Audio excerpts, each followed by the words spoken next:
Super El Niño effect ನಡುವೆಯೂ ಕೂಡ good news ಸಿಕ್ಕಿದೆ. ಈಗ ಮುಂಗಾರು ಕೊರತೆಯ ನಡುವೆಯೂ ಕೂಡ ರಾಜ್ಯ ಡ್ಯಾಂಗಳಲ್ಲಿ ರಾಜ್ಯದ 14 ಜಲಾಶಯಗಳಲ್ಲಿ 77% ನೀರು ಸಂಗ್ರಹವಾಗಿದೆ.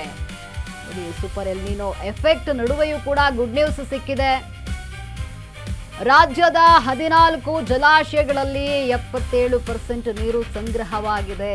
ಮುಂಗಾರು ಕೊರತೆಯ ನಡುವೆಯೂ ಕೂಡ ರಾಜ್ಯದ 14 ಜಲಾಶಯಗಳಲ್ಲಿ 77% ನೀರು ಸಂಗ್ರಹ ಆಗಿದೆ. ಕಾವೇರಿ ಕೊಳ್ಳದ ಡ್ಯಾಂಗಳಲ್ಲಿ 72% ನೀರು ಸಂಗ್ರಹ ಆಗಿದೆ. ಇನ್ನು ರಾಜ್ಯದ ವ್ಯಾಪ್ತಿಯ ಕೃಷ್ಣ ಕೊಳ್ಳದ ಜಲಾಶಯಗಳು ಬಹುತೇಕ ಭರ್ತಿಯಾಗಿರುವಂಥದ್ದು. ಕೃಷ್ಣ ಕೊಳ್ಳದ ಜಲಾಶಯಗಳಲ್ಲಿ 91% ನೀರು ಸಂಗ್ರಹ ಆಗಿದೆ. ಇನ್ನು ಕೆಆರ್ಎಸ್ ಜಲಾಶಯದ ಒಳಹರಿವಿನ ಪ್ರಮಾಣದಲ್ಲಿ ಭಾರಿ ಹೆಚ್ಚಳವಾಗಿದೆ.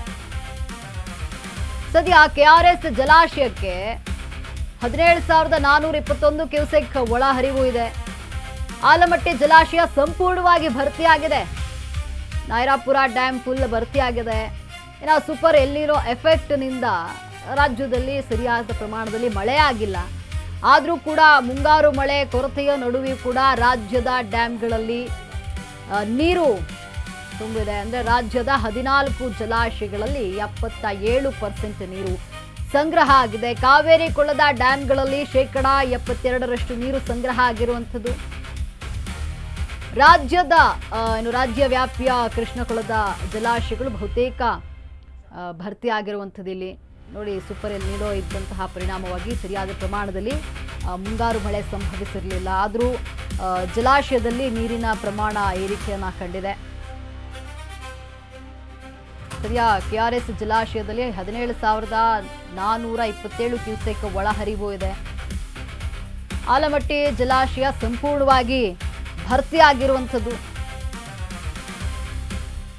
ಡ್ಯಾಂಗಳಲ್ಲಿ ನೀರಿನ ಲೆಕ್ಕ ನೋಡೋದಾದ್ರೆ ಹಾರಂಗಿಯಲ್ಲಿ 8.50 TMC ನೀರು, ಅದರಲ್ಲಿ ಅದರ ಸಾಮರ್ಥ್ಯ ಇರುವಂಥದ್ದು 8.34 TMC ನೀರು ಸಂಗ್ರಹ ಆಗಿದೆ.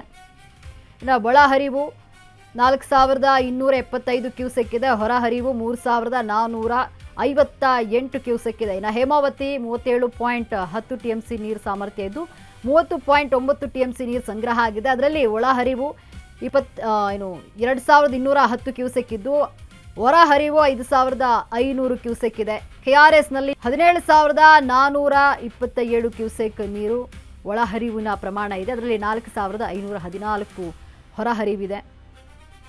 ಕಬಿನಿಯಲ್ಲಿ 19.52 TMC ನೀರು, ಅದರಲ್ಲಿ 13.8 TMC ನೀರು ಸಂಗ್ರಹ ಆಗಿದ್ದು 7,676 ಕ್ಯೂಸೆಕ್ ನೀರು ಒಳಹರಿವು ಇದೆ. 7,760 ಕ್ಯೂಸೆಕ್ ನೀರು ಹೊರಹರಿವು ಇದೆ. ತುಂಗಭದ್ರಾ 105.75 TMC ಇದ್ದು 95.62 TMC ನೀರು ಸಂಗ್ರಹ ಆಗಿದೆ. ಅದರಲ್ಲಿ ಒಳಹರಿವು 15,952 ಇದೆ. ಒಳಹರಿವು ಹೊರಹರಿವು 8,551 ಇರುವಂಥದ್ದು ಇಲ್ಲಿ. ಇನ್ನು ಆಲಮಟ್ಟಿ ಜಲಾಶಯ 123.66 TMC ನೀರಿದೆ. 122.66 TMC ನೀರು ಸಂಗ್ರಹ ಆಗಿದೆ.